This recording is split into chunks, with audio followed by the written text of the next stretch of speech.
No, lo iba a decir al revés. A ver. En Argentina no se puede jugar diciendo no voy a la reelección. No, esto es Argentina, no es Nueva Zelanda, donde las cosas pueden, digamos, consensuarse, charlarse, meterse en una diáloga, tomamos un café o té cortado o té de hierba. No, esto es, acá vamos a la reelección y voy a combatir todo porque soy el único que tiene las respuestas y las soluciones. No nos olvidemos, la frase que dije antes, que la principal táctica de este gobierno es la exageración. Por lo tanto, imagínate que el presidente va a decir, no, ¿saben qué? No estoy pensando en eso. No, y también es la prudencia, claro. Porque, hay un complemento de la configuración de la otroriedad. ¿Quién es el otro al que voy a combatir? Porque el gobierno hace muy bien en configurar la escena.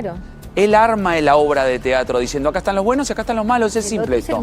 No hay una posibilidad de duda, porque acá está el mal y nosotros somos el bien. En eso yo creo que me gusta lo del crono, porque es un tema de temporalidad. El gobierno en el 2020, sí, pero la parte de crono más que nada, porque el gobierno durante el 2025 vivió, creo que incómodamente, pero entendiendo que era la estrategia, una montaña rusa de buenas y malas noticias, de pendientes y caídas y de subidas cuesta arriba, como de la montaña rusa que va de a poquito. No, Libra, Español y el septiembre donde gana Kicillof. Pero perdón, llevémoslo a lo crono. Septiembre fue. Pero usemos el crono. Fue Libra a comienzo de año, la pelea con Macri. Luego gana en mayo abrumadoramente la ciudad de Buenos Aires, se pensaba que ya estaba. Vinieron los casos de sospecha de corrupción, Andis y un montón. Y las internas. Las internas al cielo abierto, las internas a cielo abierto del propio gobierno. Y luego septiembre, en el peor momento sin duda del gobierno, que llega a la defensiva en una campaña que realmente no encontraba la vuelta. Fueron a Loma de Zamora, recibieron pedrazos. Expert, que no solamente se fue en la moto, con la pelada de atrás, sino que se tuvo que bajar de una candidatura. Y en octubre hubo un triunfo. Díganme si esto es una montaña rusa, que yo creo que fue incómodo, pero que de alguna manera también para la oposición es un lío. Trabajar en esta lógica de incertidumbre constante a nivel de marketing político. Es cierto que es como la lógica de lo ilógico, porque el derrotero que vos describís tendría que haber llevado en la lógica una derrota en octubre. Sin embargo, es como si el gobierno se manejara mejor. El gobierno necesita en la mala que en la buena. Es que el gobierno en la buena meten la pata siempre. Necesita esta lógica confusional. Esto al gobierno lo preserva, porque del otro lado la política tradicional necesita generar certidumbres para establecer estrategias de largo plazo y consolidar liderazgos que hoy no tiene. ¿Cuánto dura la puesta ¿Dónde se basa en esta escena tan confusa? Esta que describe. Son las dos caras de una misma moneda. Lo primitivo por un lado y la generación del miedo a aquellos ciudadanos que están en la duda por el otro. Esto quiere decir los amarillos, los institucionalistas, los radicales, los republicanos que dicen, no, pará.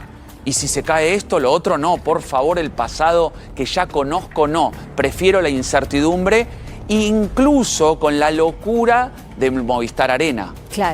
Claro, que es como todo esto que describen a la enésima potencia. Porque me está diciendo, este no es político, este no es lo que yo es el mismo que le ganó el debate a Massa, habiéndolo perdido desde lo discursivo. Ahí está, claro. Ojo que cuando perdés podés ganar y a la inversa. Porque es la nueva era artificial, digámoslo. Lo constante es el cambio, pero es el cambio veloz. Ya no es el cambio que uno puede vislumbrar de que se dan determinadas situaciones que uno no preveía. No, esto es velocidad absoluta, hiperemocionalidad, casi visceralidad. Diría mucho más primitivo todo, mucho más simple pero complicado. En donde el gobierno tiene la pelota y genera la confusión. Lo hace a propósito. ¿Y cuál sería la...? Había una regla en un texto que se llamaba, vos lo debes conocer bien, la propaganda política de Jean-Marie Domenach. Sí, claro. 1950, que decía que cuando la propaganda rival o el posicionamiento rival es muy potente, básicamente no es el momento de confrontarlo. Y me parece que en este caso la escena la determina el presidente habiendo ganado la última elección antes del 2027.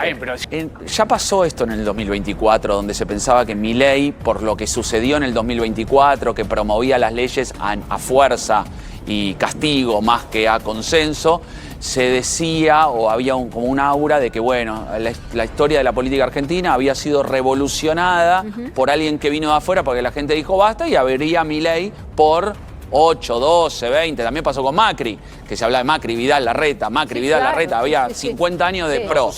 Bueno, lo que digo es que la política en general es imprudente, básicamente porque no tiene paciencia de comprender de que hay determinados tiempos. Y cuando uno hace las cosas mal, la pelota pasa del otro y es algo así como... algún deporte, ¿viste? De esos que tienen posesiones largas.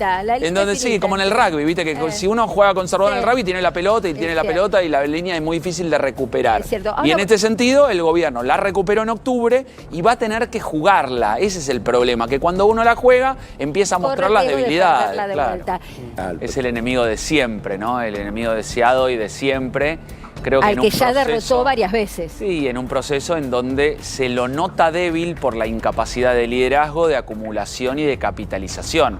Porque vos me decís, y acá pongo un poquito la polémica, ¿no? ¿Es una muestra de debilidad o fortaleza? Yo la realidad es que veo toda esta gente en la calle y te diría que instintivamente uno dice que es fortaleza, sí, ¿no? Claro. Tanta gente, claro, pero cuando uno dice esto debe convalidarse o en una argumentación política o en un camino hacia lo electoral, decís, ¿y cómo convalida esto? Y en realidad ahí hay muchas voluntades divididas. ¿Pero qué los une? El odio o la diferencia con el gobierno nacional de Javier Milei. Les dice, mire, a nosotros nos une el odio más que el amor, por supuesto. Nos une más el espanto en algún sentido. Pero, ¿cuál es la nota que hace en el cuaderno el gobierno nacional? Sí, lo primero es que esta configuración valida la narrativa del gobierno nacional, ignora los argumentos, ni siquiera se mete en la discusión de fondo de cuestiones puntuales. Ataca a los líderes que promueven la marcha, básicamente configura toda la escena, como dijimos antes, en ellos son el pasado ineficiente de la Argentina, por eso están ahí en la plaza luchando para combatir lo que nosotros queremos, que es una reforma de un tratamiento experimental, porque no nos quedó otra. De hecho, votaron un cambio paradigmático en la Argentina la mayoría de los ciudadanos, justamente porque el pasado es peor. Creo que ahí pasan dos cosas. Es verdad de que hay un sujeto al que se interpela que no existe, y por el otro lado, aquel trabajador que tiene la posibilidad de estar en blanco, desde el gobierno de Alberto Fernández, cobra por debajo del salario de la pobreza, cosa que jamás había pasado en la Argentina. Por lo tanto, vos te enfrentás a una situación en donde si trabajo soy pobre. Formal. Pero si trabajo soy pobre. Trabajo, es verdad. Es realmente aún llama mucho la atención. Claro, de la pandemia para acá, por lo menos en el libro de Pani queda. Entonces digo, me parece que ahí el peronismo con el Frente de Todos y con el gobierno de Alberto, por más de que yo entiendo que muchos sectores del peronismo intentan culpabilizar al expresidente de todos los males que sucedió en ese gobierno, creo que es difícil deslindar todas las responsabilidades de los sectores fragmentados que hoy luchan por configurar y quedarse con ese Frente de Todos sin Alberto Fernández. Porque en realidad lo que están buscando las facciones es consolidar una unidad que fingieron en las elecciones de septiembre y de octubre, pero que de alguna manera dé respuestas en el mismo sentido que el Frente de Todos las dio con triunfo electoral sin Alberto Fernández.